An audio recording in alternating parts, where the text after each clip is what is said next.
Balikan natin ang verse na to, Colossians 1:27, pero ngayon po babasahin natin hanggang 28. Colossians 1:27 hanggang 28. Sabihan nyo nga po akong magbasa. Sabi po ay, to them, God, chose to make known how great among the Gentiles are the riches of the glory of this mystery, which is Christ in you, the hope of glory. Pakisabi po ng malakas, Christ in you. Pakitignan po yung katabi, pakisabihan, Christ in you. Sabihin mo sa sarili mo, Christ in me. Wow. Now, ngayong panahon ng Kapaskuhan ay ang pinakamahalaga talaga na regalo na matanggap ng tao ay yung katotohanan na ito na si Jesus ay nasa Kanya. Pero hindi lang ito sa panahong ito. Actually, sa lahat ng panahon ng buhay natin, dapat maliwanag sa atin, natanggap na natin ang the best sa lahat. At ano po yung the best sa lahat? That Christ is in you. Amen? Ituloy natin ang pagbabasa, verse 28. Sabi po niya, sabayan niyo po ako ulit, Him we proclaim, warning everyone and teaching everyone with all wisdom, that we may present everyone mature in Christ. Pakisabi po ng malakas, mature. Of course, sa ibang English dyan, mature. Ano? Pero, okay, pagdating nga po yung katabi, kung mukha pong matured, ano ba, mukha na senior citizen. Okay, dito, sa dalawang verses po na to, mayroong dalawa ulit na katotohanan tungkol po sa Christ in you. Noon pong nakaraang Sunday ay pinag-usapan natin what Christ in you is. At yun nga po, Christ in you is the hope of glory. Isa po yun. Ngayon po, ang gusto ko pong pag-usapan naman natin is what Christ in you calls for. Ano ang hinihingi nito? Ano ang dapat? Ano ang pinapagawa sa atin ng Panginoon, no? Dahil po sa siya ay nasa atin. So dalawang bagay lang. Number one po is Christ in you calls for missions. Kung totoong nasa iyo ang Panginoon, kailangan pong maging maliwanag sa atin na ito ay tumatawag sa atin para po saan? Para po sa isang misyon. Pakisabi po ng malakas, mission. Kaya nga po, di ba, binanggit nga po ulit yung napaliwanag natin last Sunday, yun pong salitang Gentiles. Na ang ibig nga pong sabihin, pag Gentiles, galing po sa wikang Latin na Gentilis, meaning po ay nations. Na nung una, ang mga Israelita lamang, sila po yung itinuturing na bayan ng Diyos, pero nung ang Panginoong Hesukristo, siya po ay nagkatawang tao, ngayon dahil po sa Kanya, lahat na raw ng mga bansa, all nations, yun nga, Gentiles, kasama na po tayo. At dahil po dyan, ang mga tao nga po, lahat kahit anong lahi, pwede nang lumapit sa Panginoon. Na yun nga po, nang ibig din namang sabihin po sa atin yan, ay mayroon po tayong misyon. Pakisabi po ulit ng malakas, misyon. At kung titingnan natin, ang kapanganakan ulit ng Panginoong Hesukristo, makikita natin dito, maliwanag siya, ang kanyang pagkakatawang tao mismo ay mayroong maliwanag na misyon. Sabi nga nila ay, God has only one Son, and He made Him a missionary. Isang kabugtong anak ng Diyos, tapos ginawa niyang missionary. Tingnan niyo po ang Matthew 1:18-21. Balikan po natin ang kasaysayan ng Kapaskuhan. Sabi dito, ito ang naganap ng ipanganak si Hesukristo. Si Maria na kanyang ina at si Jose ay nakatakda ng magpakasal. Engaged na sila. Lumuhod na si Jose. Nag-abot ng sing-sing. At sabi niya, will you marry me, Mary? No. Will I marry you? No. So, hindi pa uso yun nun. No. Tapos po, sabi ay, ngunit, bago sila makasal, anong nangyari? Nagdalang tao, si Maria, no, sa pamagitan ng kapangyarihan ng Espiritu Santo. Siyempre, hindi ito alam ni Joseph. Nalabalitaan na lang niya, buntis si Mary. So sabi niya, nag-cheat ang jowa ko. Cheater siya. Sabi niya, no? Tingnan niyo yung verse 19. Basahin natin verse 19. Subalit, dahil sa isang matuwid na tao, si Jose, na kanyang mapapangasawa, siyempre nasaktan yung mama. Tama? Nasaktan. pero matuwid na tao. Ano ang kanyang ginawa? Siyempre, Facebook niya. Di ba? Nasaktan siya eh. Di ba kinakailangan i-post yan? Right? Alam nyo, ang matuwid pala, pag naghihiwalay, hindi kinakailangan magsiraan. Amen? No? Hello, tama ba? No? Hindi kinakailangan mag-sour graping. Right? Pangit naman niya. No? Poging-pogi ka nung una, ngayon pangit na. No? Dahil naghiwalay kayo. No? Siya, sabi niya, dahil sa siya ay isang matuwid na tao, no? Ano ang kanyang ginawa? Ayaw niyang malagay sa kahihiyan si Maria. Ano raw? Binalak niyang hiwalayan si Maria ng palihim. Yan. So, kasi nga, nakatakda na sila. So, para hindi na mapahiya, di ba? Ano na lang, tahimik na lang. Hihiwalay na lang siya. Pero habang pinag-iisipan daw niya ito, verse 20, tingnan niyo ang verse 20. Ngunit, sabihin niyo ako, na habang pinag-iisipan ito ni Jose, nagpakita sa kanya sa panaginip ang isang anghel ng Panginoon. Sinabi nito sa kanya, Jose, anak ni David, huwag kang matakot na pakasalan si Maria sapagkat ang sanggol na dinadala niya ay mula sa Espiritu Santo. No? Verse 21, na magsisilang siya ng isang batang lalaki at Jesus ang ipapangalan mo sa sanggol sapagkat ililigtas niya ang kanyang bayan sa kanilang mga kasalanan. Tingnan niyo po, tingnan niyo po. Pinoprophesy pa lang, mangyayari pa lang, hindi pa pinapanganak, pero maliwanag na ang misyon. Right? Bakit daw ang Panginoong Hesukristo ipapanganak sa ibabaw ng mundo? Mayroong maliwanag na misyon. Ano yung misyon na yon? Ililigtas niya ang kanyang bayan sa kanilang mga kasalanan. Yun ang maliwanag na misyon. Yun ang sadya ng Panginoong Hesukristo. Take a look at this verse. Tignan nyo ang John 4 verse 34. Nung ang Panginoong Hesus nag-umpisa ng mangaral, sabi po ng kanyang mga lagad, pinag-uusapan nila ang pagkain. Pero ito ang sagot ng Panginoong Hesus. Verse 34, Jesus said to them, my food is to do the will of Him who sent me and to accomplish His work. Ibig sabihin, mula nung ipanganak, hanggang sa nung lumalaki ang Panginoong Hesukristo, hanggang sa nagtuturo siya, maliwanag sa kanyang puso, maliwanag sa kanyang isip, mayroon siyang misyon.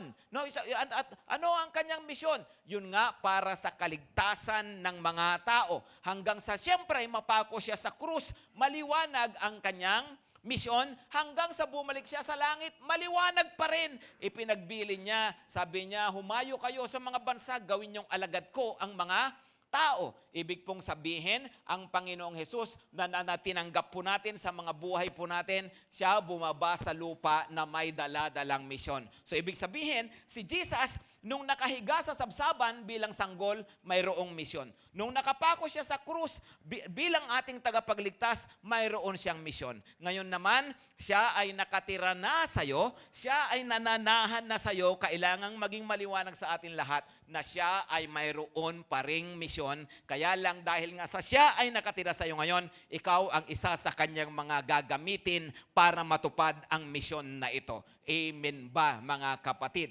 Ibig sabihin din pala, kapag ako sinasabi kong tinanggap ko na si Lord, pag ako sinasabi kong Kristiyano na talaga ako, pero wala akong kapuso-puso para sa kaligtasan ng mga tao, wala akong pakialam, wala akong malasakit, wala akong ka-desire na makapagdala ng kaluluwa sa Panginoon. Aba, mukhang may question. May question, no? Christ in me ba talaga? No? Kasi kung siya nasa akin, yung ipinipintig ng puso niya, ipipintig din ng puso ko. Kasi kung si Jesus talagang nasa akin, yung mga nasa isip niya, yung mga gusto niya, natural, mararamdaman ko rin yon at magiging gusto ko rin yon. Ako nakakilala sa Panginoon, high school ako, 16 years old. No? At nung panahon na yon, sa totoo lang, wala akong gaanong matandaan na nagpipreach yung pastor namin na nagtuturo sa amin na kami dapat ay mag-share ng gospel. Wala akong gaanong matandaan na ganon. Pero alam ba ninyo, parang natural.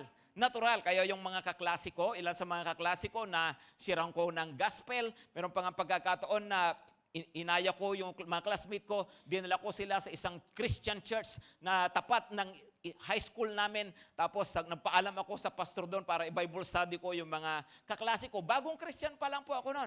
Bakit? Kasi natural pala eh. Pag si Jesus nasa iyo, gusto mo rin na ang ibang tao makakilala sa Kanya. Pag ikaw iniligtas ng Panginoon, huwag mong sarilinin ang kaligtasan na yan. Dapat yung kaligtasan na yan ibahagi rin sa ibang tao. Amen ba, mga kapatid? Kaya nga dapat pala tayong missional. Pag isabi ng malakas, missional.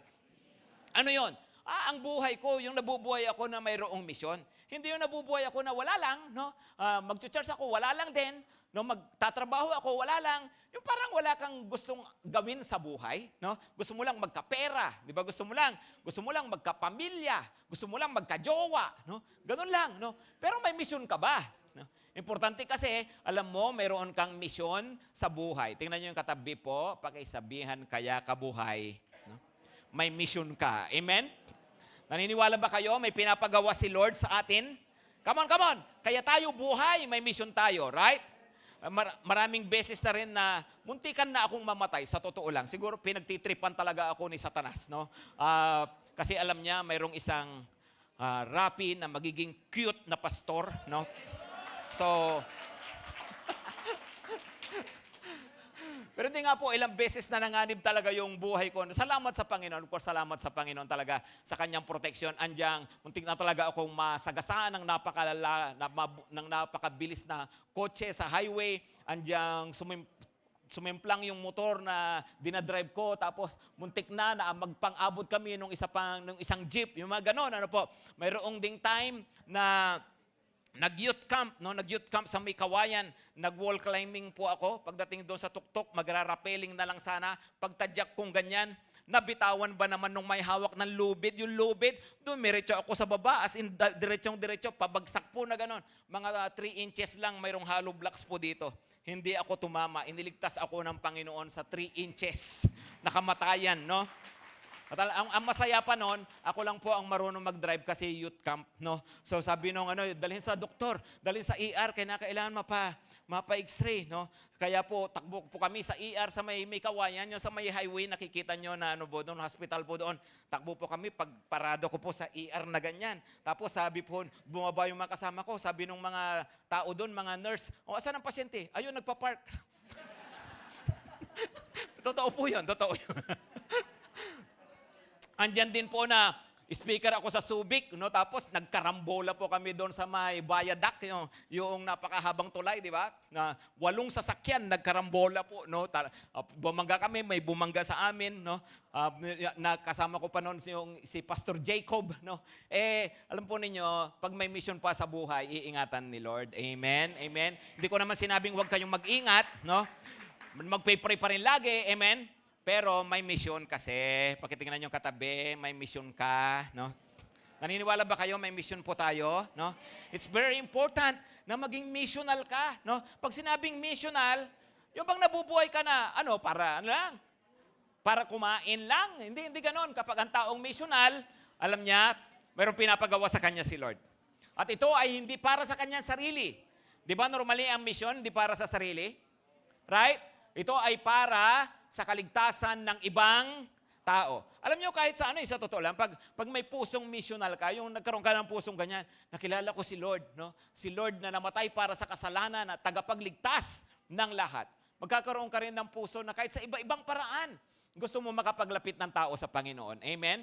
Kaya ako natutuwa ako sa mga nakikita ko sa post sa Facebook, yung mga ipinupost yung picture ng church, tapos ipinag-i-invite, mga ganyan, no?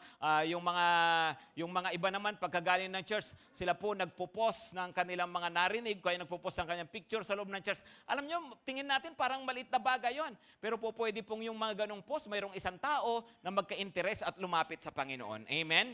Amen? No? Of course, yung pong ibang mga influencers natin, ayan si Ninong JR, no, na ginagamit ng Panginoon din po dyan, no? Si Jos, no? Si Jos Lacerna. Thank you sa post mo, bro, no? So, yung isang influencer din po natin. Anyway, no? Salamat po sa Panginoon sa mga ganon, no? Nakakatuwa, right? Hello, tama po ba? Di ba po, samantalang yung iba dyan, nag-FB lang, pinost pa eh. Pero nag-church, hindi ma-post eh. No? Yung iba nag-swimming, pinost pa. No? Linggo pa yun, linggo pa talaga nag-swimming. No? O yung iba nga na-open lang eh. Na-open sa sinabi ng kung sino-sino, pinost eh. Yung pampira na bless sa sinabi sa church, hindi man lang ma-post. come on, no?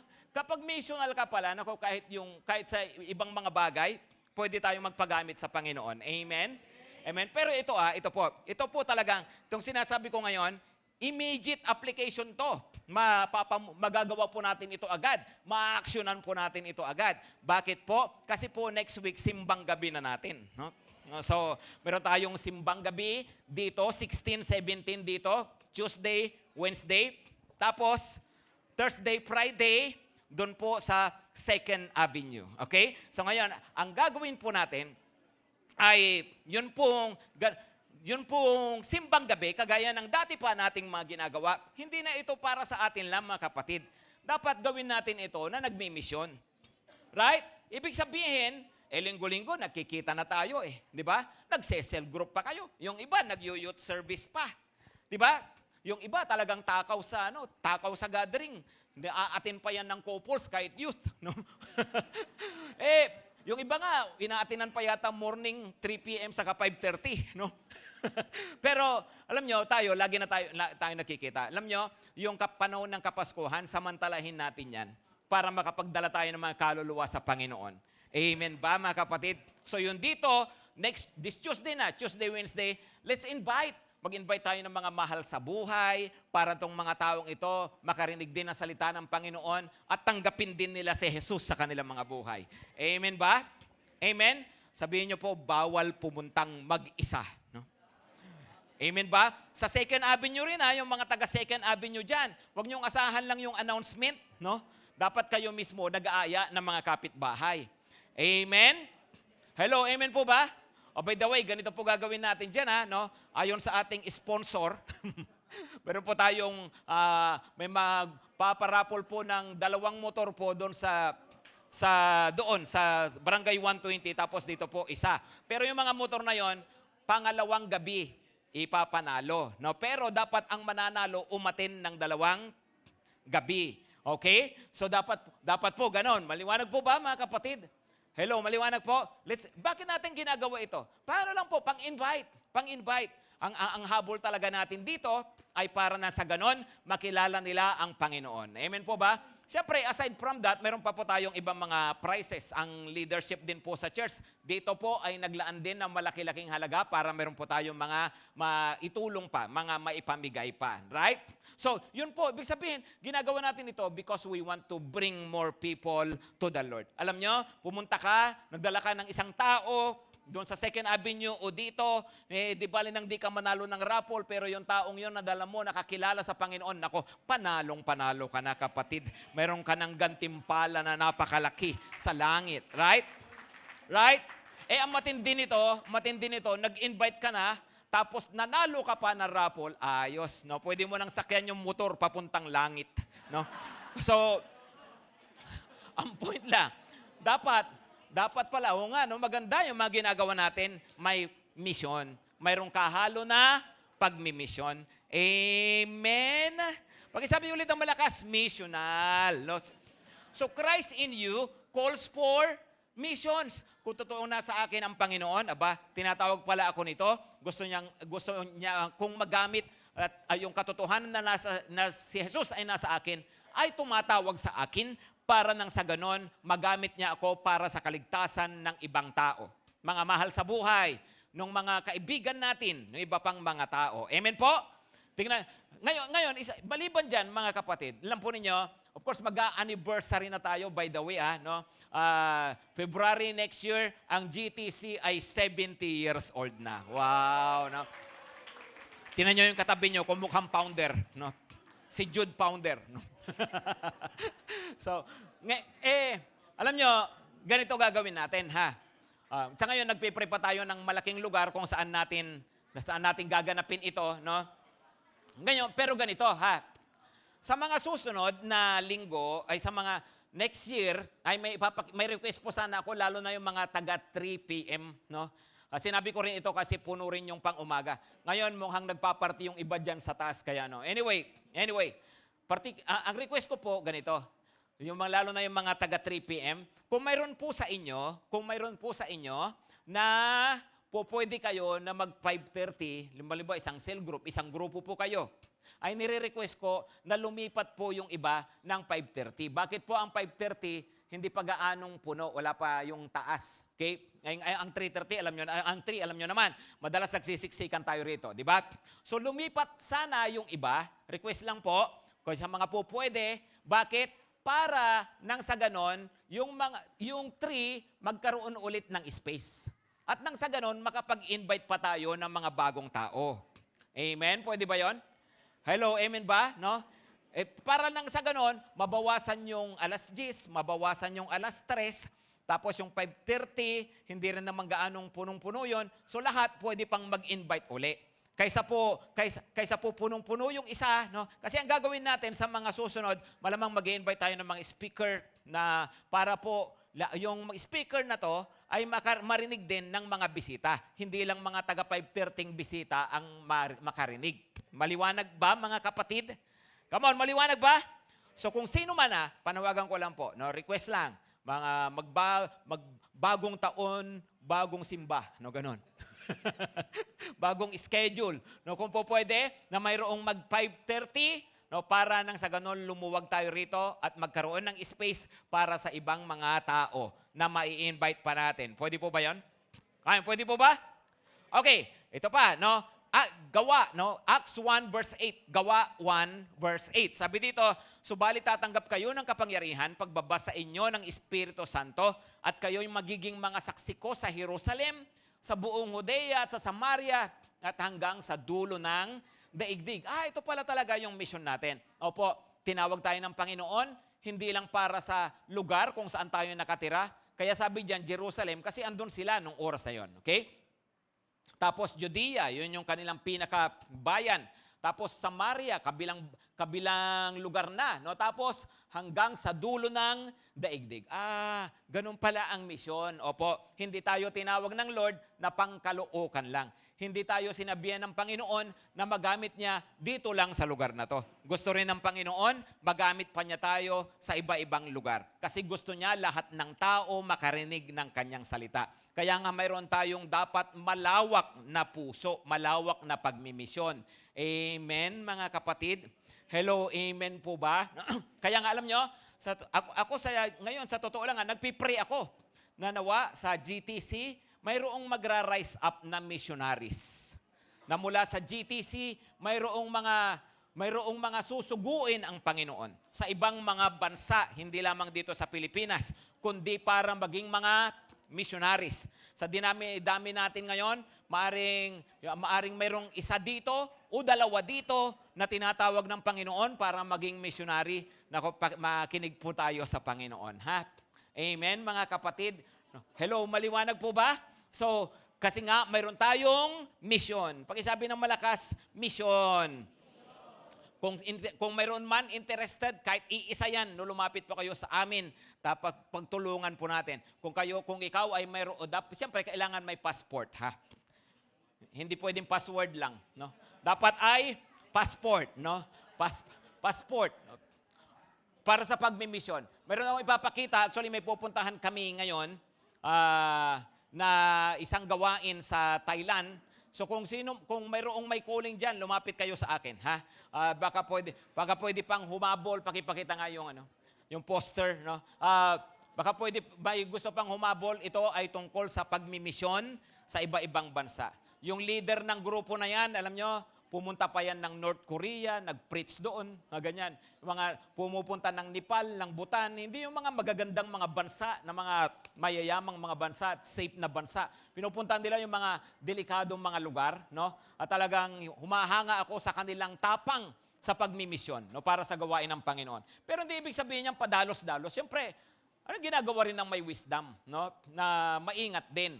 Okay? Mga kapatid, ang point lang ay kailangan kasi talaga mayroong mga mag-rise up na gustong ipagamit sa Panginoon sa iba-ibang lugar. Excited ako rito kasi yung ibang mga pinag-i-speakan ko sa iba-ibang lugar ay karaniwan ay mga, syempre tungkol sa discipleship, mga ganyan, sa iba-iba pa. No? Ito kasi yung first time na ito mai-involve ako sa isang napakalaking gawain na tungkol po sa pagmimisyon sa mga saradong bansa. Karamihan kasing pinupuntahan ko mga bukas na bansa, no? At kaya po ako excited sa gawain na yan. Ang pogi nung isang speaker, no?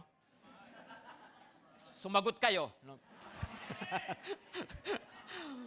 Pero yun nga po, kayo kasi nasabi in case, no, ang kasama dyan, nasigurado na sa ngayon, maliban sa iba pang kagrupo natin sa FIFCOP, siguradong kasama si na Aris, si na Pastora Alma. No?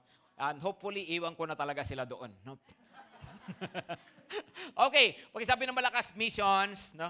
Christ in you calls for missions. Number 2, Christ in you calls for maturity. Ayan. No? Ano raw, maliban sa misyon, kasi sabi mga hintil, ano raw, kapag mayroong Christ in you, having Christ in you, must lead you to Christ-likeness.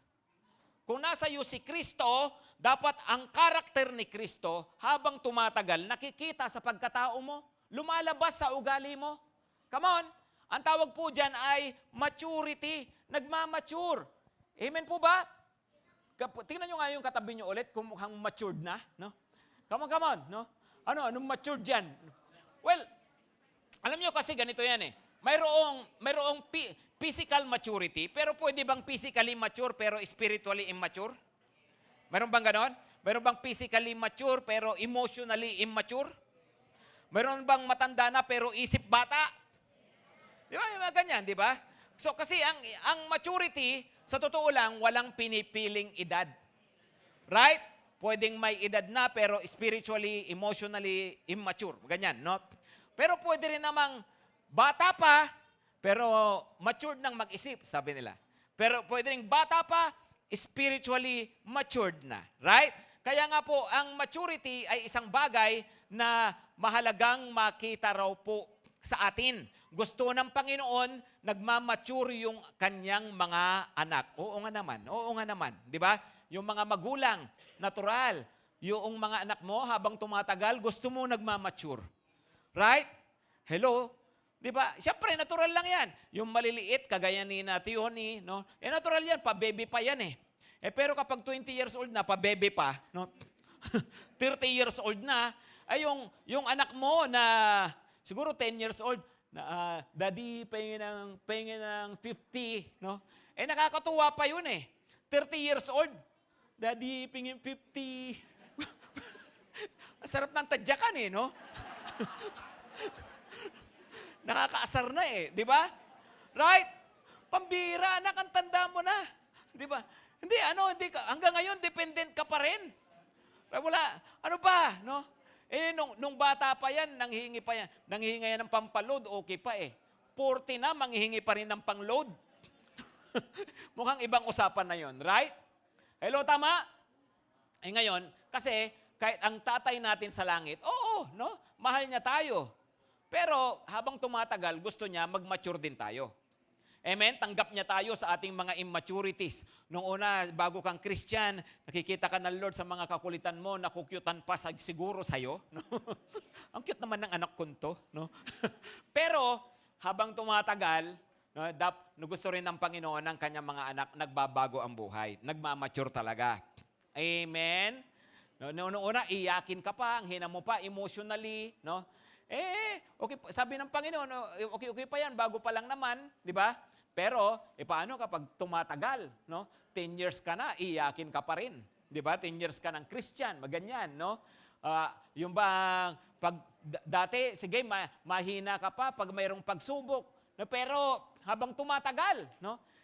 Dapat lumalakas tayo. Amen? Hello, amen ba mga kapatid? No?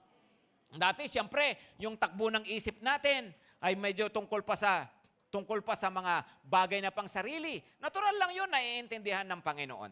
Puro ka tungkol sa pagkakaperahan, puro ka tungkol sa mga personal na bagay. No, punta ka sa church, iniisip mo kung asan si crush. Ganyan, no? Siguro sa umpisa, okay lang yun eh. Pero pambira, tagal na, ganun pa rin. Hindi ka nag-mature, sabi ng Panginoon. Okay, maliwanag po ba? Hello, maliwanag? Kaya nga kailangan ng maturity. Pakisabi ng malakas, matured dapat. Tingnan nyo ulit si Lord. Luke 2 verse 52. Luke 2 verse 52. Nagkatawang tao siya. Nung magkatawang tao siya, ano nangyari sa kanya? And Jesus increased, or in other words, grew. Ano raw? Nag-grow si Jesus. Nag-mature si Lord, unti-unti. Jesus increased in wisdom and stature and in favor with God and man. So ang Panginoong Hesus mismo, pinanganak nga kasing sanggol hanggang sa siya ay nag-mature. Okay? Ngayon, ang maganda dyan, sabi niya, in favor with God and man. Ang nagmamature, nakakatuwa. Nakakatuwa sa Diyos, nakakatuwa sa kapwa. Amen? Tingnan nyo nga yung katabi nyo kung mukhang nakakatuwa. Ganun pala yun.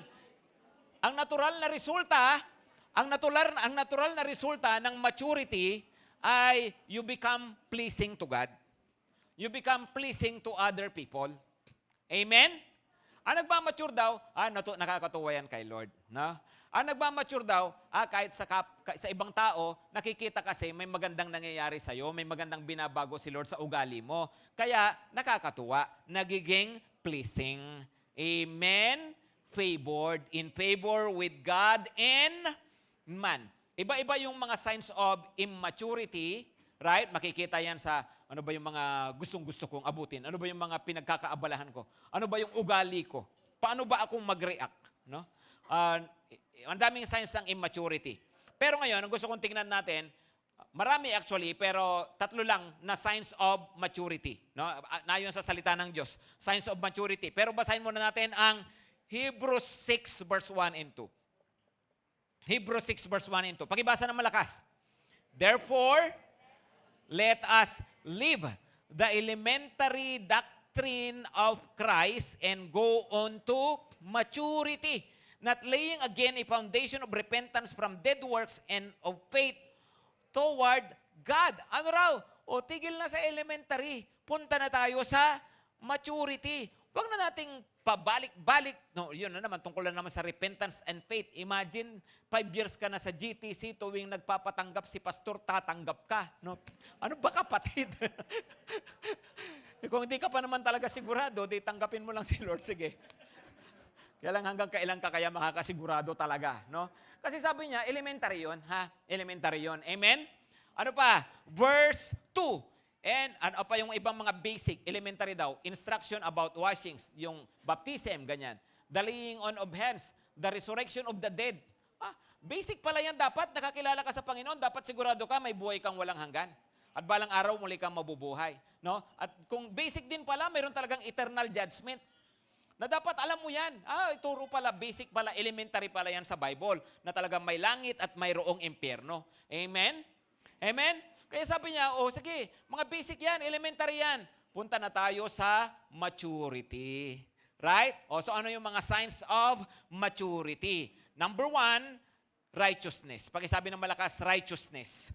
Tingnan nyo atras lang tayo, binasa natin chapter 6, di ba?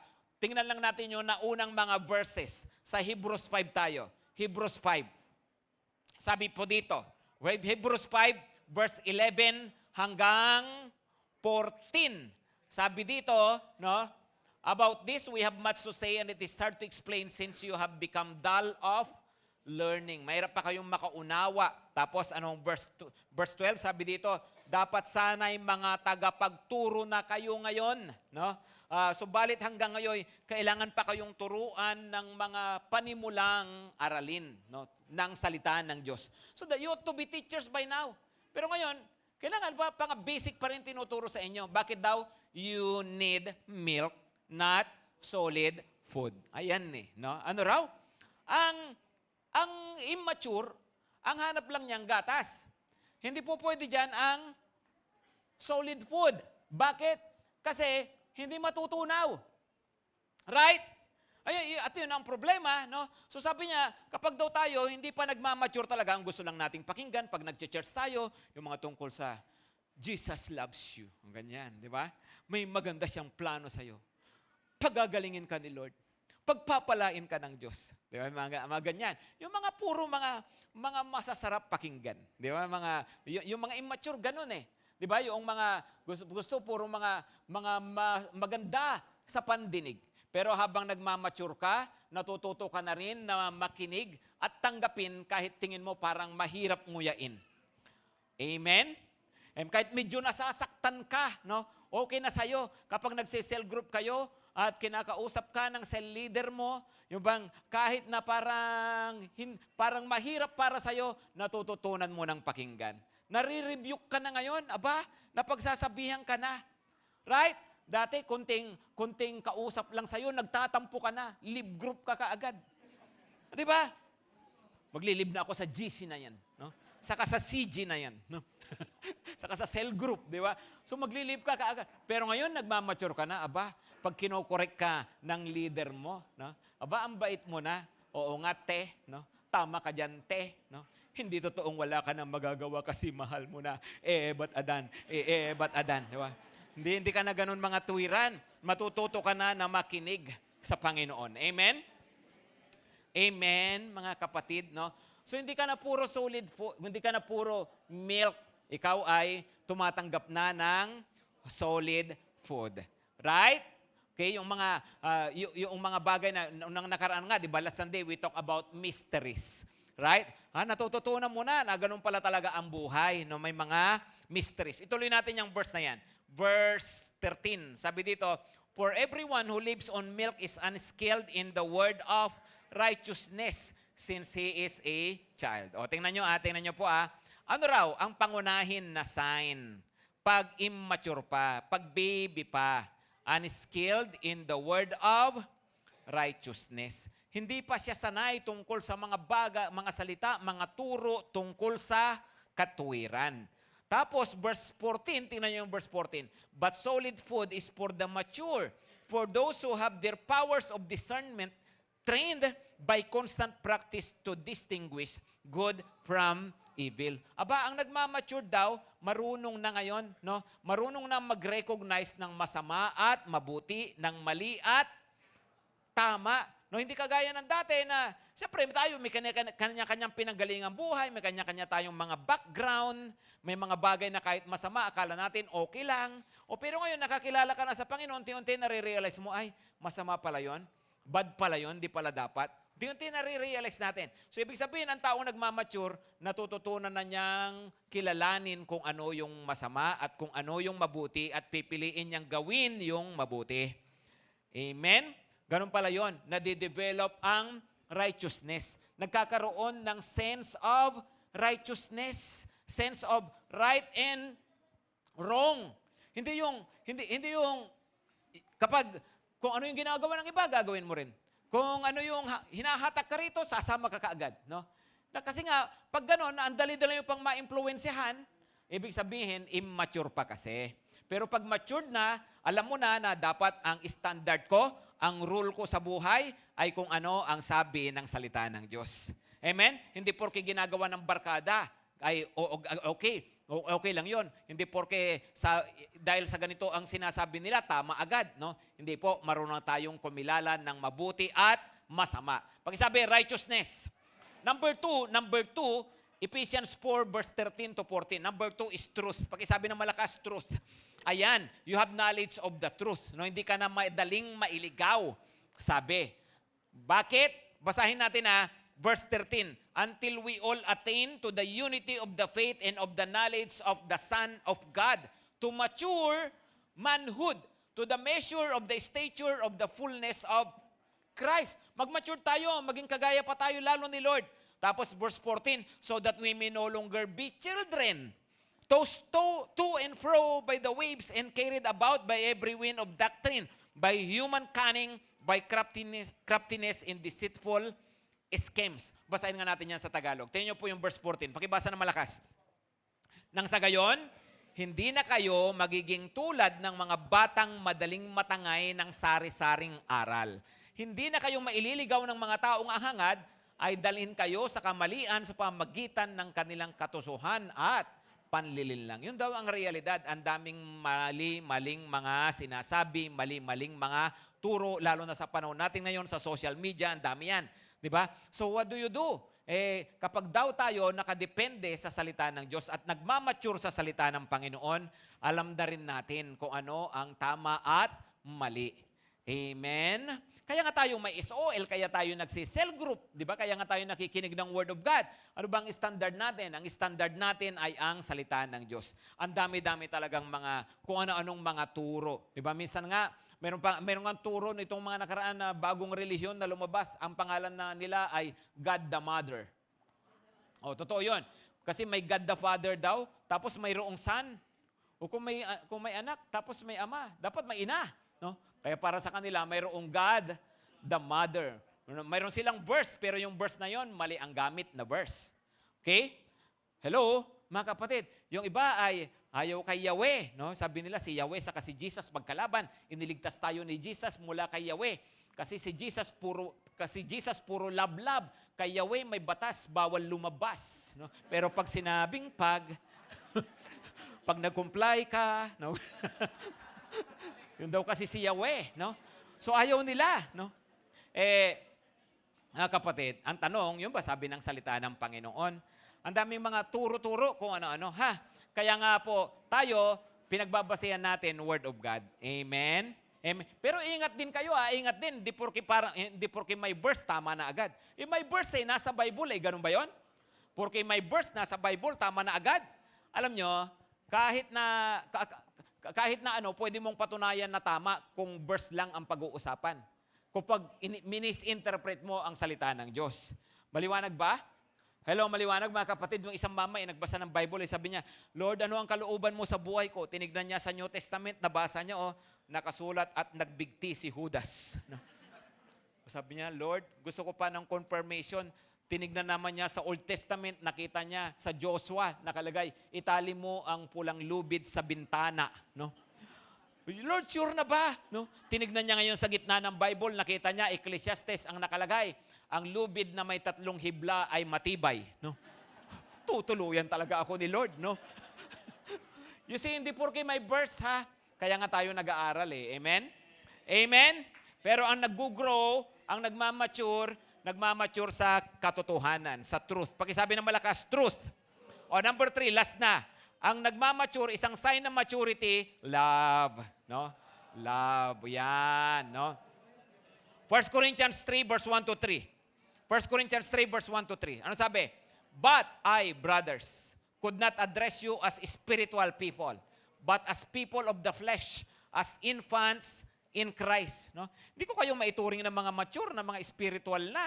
Kayo ay mga makalaman pa, makamundo pa. Kayo ay mga baby pa. Infants in Christ. Verse 2. Next. I fed you with milk, not solid food, for you were not ready for it. And even now, you are not yet ready. Hindi ko kayo mapakain ng karne. No? Kasi gatas pa ang kailangan ninyo. Hanggang ngayon, sabi niya sa mga taga-Korinto. Bakit daw? Bakit? Verse 3. For you are still of the flesh.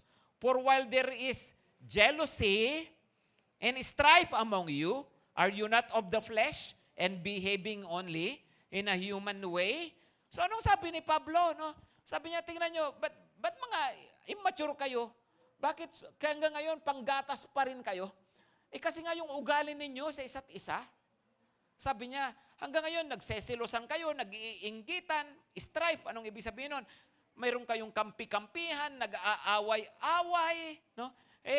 Hindi maganda ang pagtitingin ninyo sa isa't isa. Kung itutuloy nyo nga yan, sa susunod na verse, sabi nung iba, kay Pablo ako. Sabi nung isa, kay Apollos ako. Di ba? Ganun daw. Ganun daw sila. Kaya sabi niya, nako, ang baby pa ninyo, bakit ang nagmamature daw ay talagang marunong nang magmahal at tumanggap ng kanyang kapatid sa Panginoon kahit sino pa yan. Amen? Amen? Ano ang sign ng maturity? Yung kahit nakikita mo ang kapatid mo, may kahinaan yan, may mga kapintasan yan, at hindi mo ipinagkakaila yon, pero hindi para maging negative ang pagtingin mo sa kanya, hindi para maging masama ang tingin mo sa kanya, kundi ikaw ay tumitingin sa kanya bilang kapatid at naniniwala ka, binabago ako ni Lord, babaguhin din yan ni Lord. No? Amen? Tinanggap nga ako ni Lord, kahit ano ako tinanggap din siya ng Lord. Right? Ibig sabihin, ay kanya-kanya lang po talaga tayo ng background, kanya-kanya lang talaga tayo ng buhay, pero kanya-kanya, pare-pareho rin tayong minahal ng Panginoon. Kung mas mabait ka na ngayon, pasalamat ka kay Lord. Kung yung katabi mo hindi pa gaanong mabait, babait din yan. No? By faith. No? Amen? Babaguhin din ni Lord dyan unti-unti. Amen ba? Hello? Kaysa sa church, mayroong resentment. Di ba? Minsan, may hinanakit, may samaan ng loob, mga ganyan-ganyan, no? Mga nakikita kasi natin yung kapintasan ng ating kapwa. Sa totoo lang, kahit saan ka pumunta, makakasalamuha mo mga taong may kapintasan. Mag-school ka, magtrabaho ka sa loob ng pamilya, ay nako, lagi may mga conflict. Tama? Tama ba? Pero paano mo mapagkakaiba yung mature sa immature, no? Ang immature ay nagkikimkim na sama ng loob, hindi magpapatawad yan, nakapuko siya sa kamalian ng kanyang kapwa, no? I-discriminate niya yung kanyang kapwa, no? Para iiwasan na niya, ayaw ko diyan, di ko trip ugali niyan, ganyan-ganyan, no? Bakit? Kasi nga immature. Pero ang mature ay iniisip niya, kahit may mga kainaan yan, may kapintasan yan, ay hindi pa tapos si Lord dyan. No? May ginagawa pa ang Panginoon dyan. At kapatid ko pa rin yan sa Panginoon. Amen? Ano ang sabi ng Bible? Mag-love one another. Ano pa? Forgive one another. Ano pa? Bear with one another. Alam niyo ba nakasulat yon? Mahalin niyo isa't isa.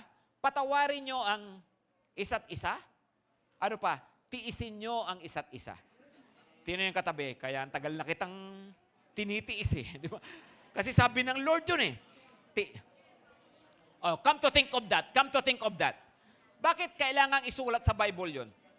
Bakit kailangang isulat sa Bible na patawarin nyo isa't isa? Bakit kailangang isulat? Kasi alam ni Lord, pag nagsama-sama tayo, pwede tayong magkasakitan. Tama? Kaya sabi niya, magpatawaran kayo. Bakit sinulat na tiisin nyo ang isa't isa? Kasi alam ni Lord, no, may katiis-tiis talaga dyan sa katabi mo. No? Lalo na sa'yo, may katiis-tiis sa'yo. Di ba? Talagang pare-pareho tayong may katiis-tiis. Kaya sabi niya, magtiisan kayo sa isa't isa. Amen? No? Isa pala sa pinakamalaking sign ng maturity ay yung marunong kang magmahal ng unlovable, no? Ng mga tao na mga parang hindi mo type, no? Pero mahal mo sila. Bakit? Kasi mahal sila ni Lord. Kasi kapatid mo sila sa Panginoon. Amen? Sign pala yun ng maturity. So ang matured, nagpapatawad yan. Amen? Ang matured, tumatanggap yan. Ang matured, may compassion yan. May compassion. Instead na magalit, nahahabag. Right? Ang matured ay mapagpatawad. Ang matured, mabait sa kanyang kapwa. Amen? Amen, mga kapatid? No? Kaya nga po, yun po talaga. Kaya sabi ng Panginoon ay magmahalan daw tayo sa isa't isa. Okay po? Tumayo na tayong lahat. Pakitingnan nga yung katabi, pakisabihan, sige na nga, love kita. No? In the name of the Lord. No? Kay Lord, ha? Love kita kay Lord. No?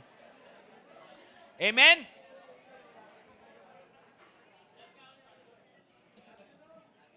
Ano ulit mga kapatid? If Christ is in you, Christ in you should lead you to Christ-likeness.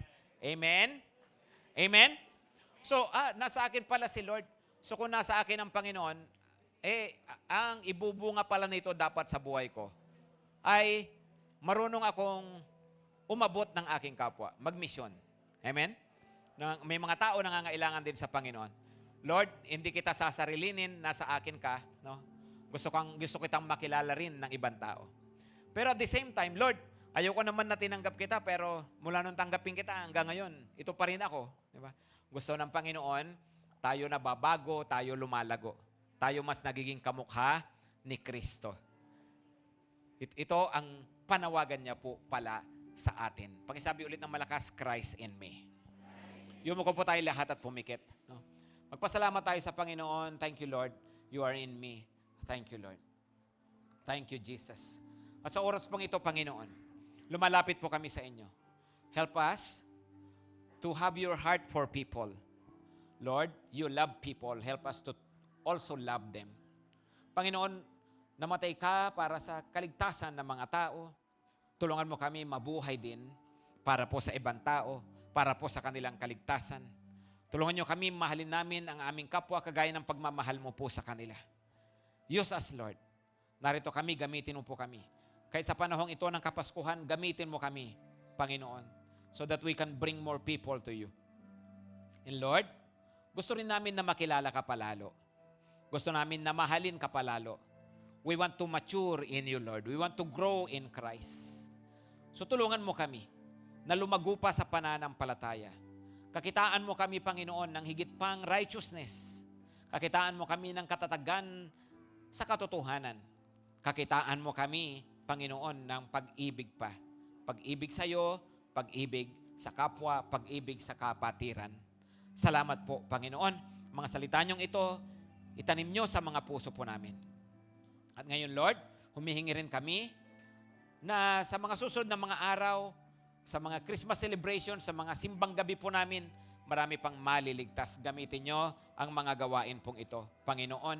At ipinapanalangin din po namin, basbasan nyo ang aming mga pamilya, hindi lang ngayong Kapaskuhan, kundi sa mga susunod pang mga taon. Panginoon, regaluhan mo kami ng kapayapaan sa tahanan, ng kaligayahan sa pamilya, at ng kasaganaan. Regaluhan mo kami ng kaligtasan upang mga mahal namin sa buhay, makakilala din po sa iyo. Salamat po, Panginoon. Basbasan mo po kami ngayon. Mga kapatid, ang pag-ibig ng Diyos Ama, ang grasya ng Panginoong Hesukristo, at ang pagpuspos at pagsama ng banal na Espiritu ay tanggapin nating lahat ngayon at magpakailanman. Amen at amen.